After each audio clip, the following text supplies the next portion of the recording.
حضرت حسن بصری کی ایک مریدنی تھی۔ اس کا ایک بیٹا تھا جو بہت شرکس تھا۔ دنیا میں ایسا کوئی گناہ نہیں تھا جو اس نے نہ کیا ہو۔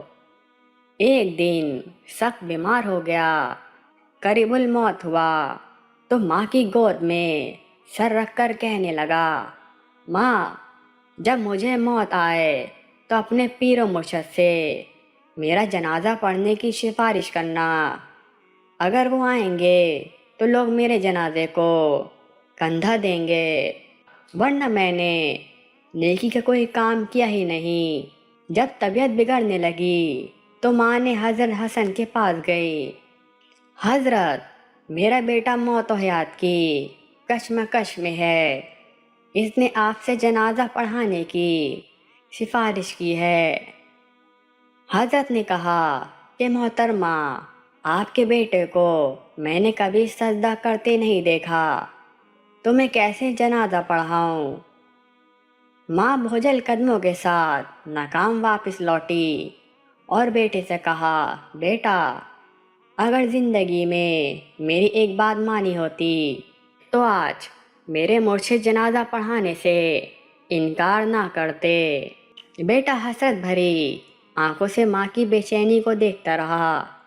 وہ رونے لگا اور ماں سے بولا، جب مجھے موت آئے تو میرے پاؤں کو رسی سے باندھ کر سارے شہر میں گھسیٹنا اور یہ آواز لگانا کہ جو اللہ کی نافرمانی کرتا ہے، اس کا حکم نہیں مانتا، اس کا یہی حشر ہوگا۔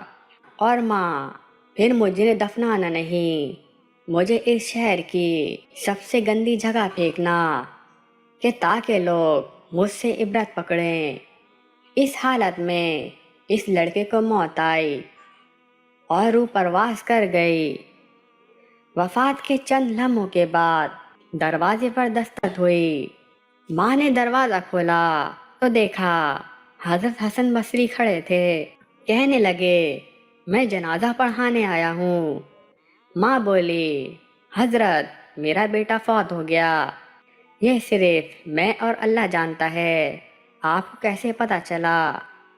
حضرت فرمانے لگے، جب آپ واپس آئیں تو میں کیولا کر رہا تھا، میری آنکھ لگی اور نیند میں آواز آئی کہ آپ نے اللہ کے ایک دوست کا جنازہ پڑھانے سے انکار کیسے کیا؟